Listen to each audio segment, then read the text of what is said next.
Herkese merhaba, YouTube Çiçek Mutfağım kanalına hoş geldiniz. Bugün çok farklı yeşil mercimekli muhteşem bir poğaça tarifi paylaştım. Öncelikle 5 su bardağı unu hemen bir kaseye aldım ve üzerine 250 gram buzdolabından çıkartmış olduğum tereyağını ilave ettim. Mutlaka tereyağı soğuk olması gerekiyor. Tereyağını una yedirmem gerekiyor. Ortalama bir 30-40 saniye boyunca görmüş olduğunuz gibi tamamen kum gibi olana dek karıştıracağım, yoğuracağım. Ardından da diğer malzemeleri ilave edeceğim.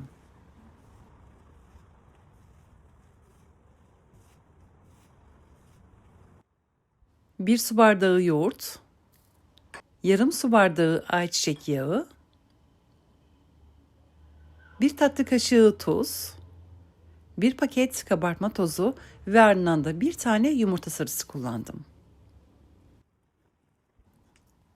Buradaki en önemli püf noktası kesinlikle bu hamuru çok fazla yoğurmamam gerekiyor. Sadece un kaybolana dek yoğuracağım ve ardından da dinlenmesi için buzdolabında yarım saat veya bir saat boyunca dinleneceğim.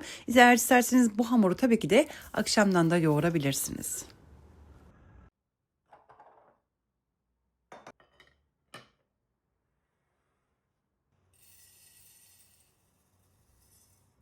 Tarifim için bir su bardağı yeşil mercimek kullanacağım. Bol suda güzelce yıkadıktan sonra üzerini geçecek kadar su ilavesi yapacağım. Ve hemen tencerenin ağzını kapattıktan sonra pişmesi için ocağa alacağım. Çok iyi pişmesini önemli tavsiye ediyorum. Böylelikle poğaçanın içerisinde gerçekten de çok lezzetli olacak. Ve de içinde yeşil mercimek olduğunda kimse anlamayacak.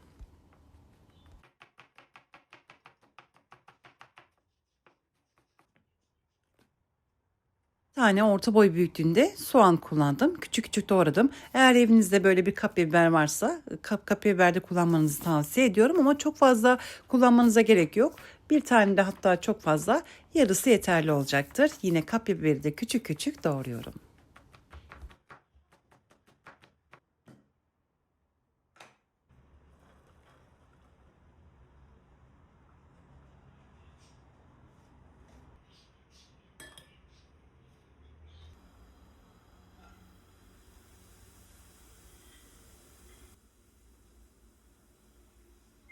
Yeşil mercimek haşlandı. Ardından da diğer malzemeleri hazırlamaya başlıyorum. Kuru soğanı yüksek ateşte kavuracağım. Yarım su bardağı ayçiçek yağı ilavesi yaptım. Biraz kavrulduktan sonra da biberleri ilave edeceğim. Dediğim gibi bir biber fazla gelir. Yarım kullanabilirsiniz veya hiç de kullanmayabilirsiniz.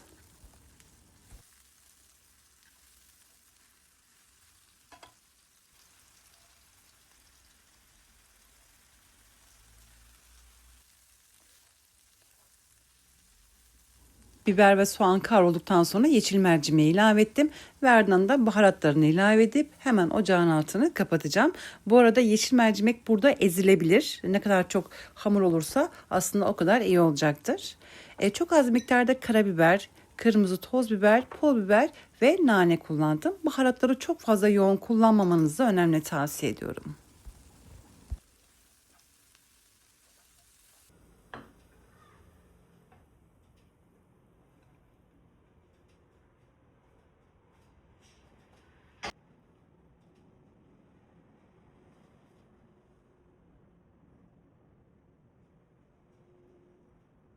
Soğuması için hemen bir tepsiye aldım. Bu arada bu yeşil mercimekleri bu esnada ezebilirsiniz. Ne kadar çok hamur olursa o kadar lezzetli olacaktır.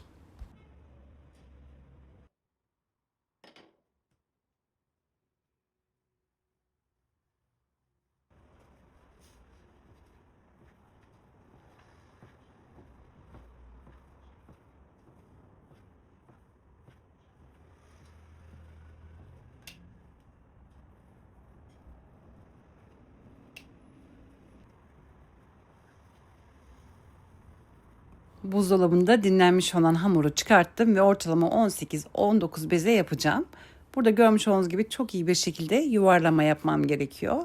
Hemen bir tepsiye aldım. Ardından da iç harcını doldurup tekrardan kapatma işlemi yapacağım.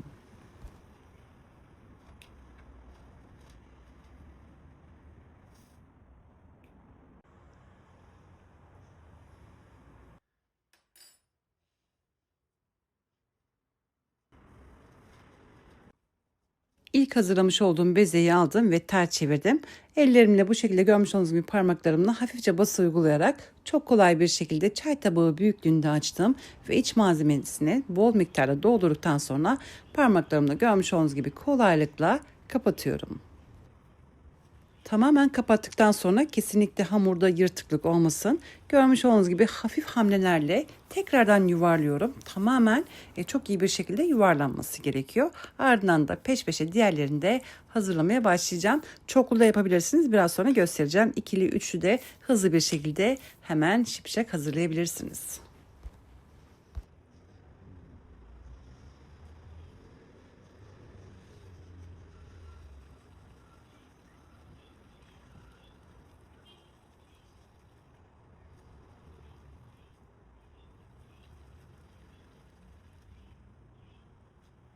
Düzgün olması için bu ellerimle çevirme işlemini çok bası uygulamadan yapıyorum ki hem hamur yırtılmasın hem de çok güzel bir şekilde şekil alsın diye. Bakın görmüş olduğunuz gibi hızlı bir şekilde hemen dörtlü veya beşli olarak da yine bu işlemi kolaylıkla yapabilirsiniz.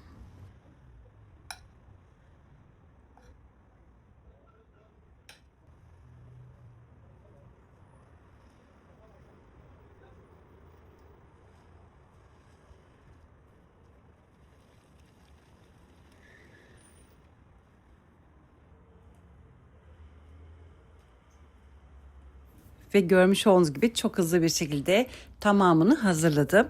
Ve şimdi son işleme geçiyorum. Bu arada fırında açtım. Şu anda 150-160 derecede fırın ısınıyor.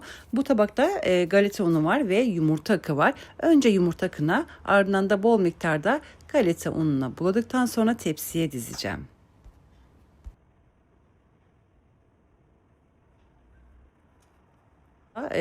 Tabii ki de galeta unuyla bulamanızı önemli tavsiye ediyorum. Şimdi göstereceğim sizlere. Bakın görmüş olduğunuz gibi yumurta akını aldım. Ve ellerimi de bu şekilde çevirerek tamamını görmüş olduğunuz gibi galeta ununa da bulamış oldum.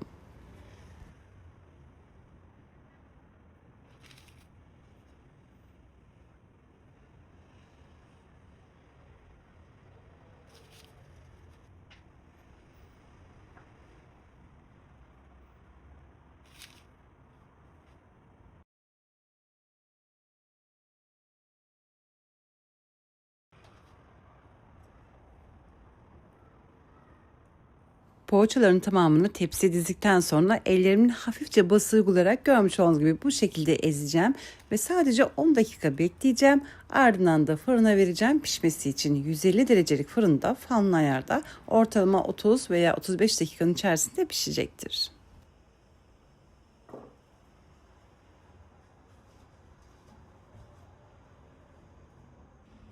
Ve artık tepsiyi fırından çıkarttım. Tamamen nar gibi kızarana dek fırında kalması gerekiyor. Gerçekten de çok nefis, farklı bir poğaça oldu. Eminim deneyen herkes çok beğenecek. Yapımı da görmüş olduğunuz gibi son derecede kolay bir tarif. Bu arada fanlı ayarda pişirmenizi önemli tavsiye ediyorum.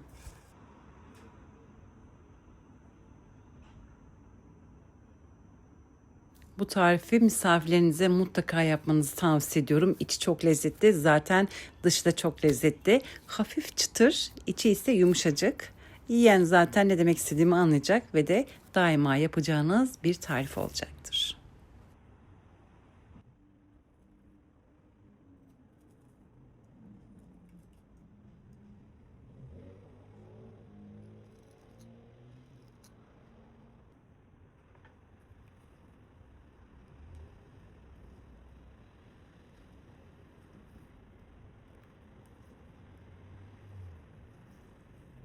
Dışı hafif çıtır, içi ise yumuşacık ve mercimekler inanılmaz derecede lezzetli ve de uyumlu. Umarım sizler de dener beğenirsiniz. Bugünlük de benden bu kadar. Sizlerden gelecek olan mesajları da sabırsızlıkla bekliyorum. Yarın yeni videomda tekrar görüşmek dileğiyle. Hoşçakalın.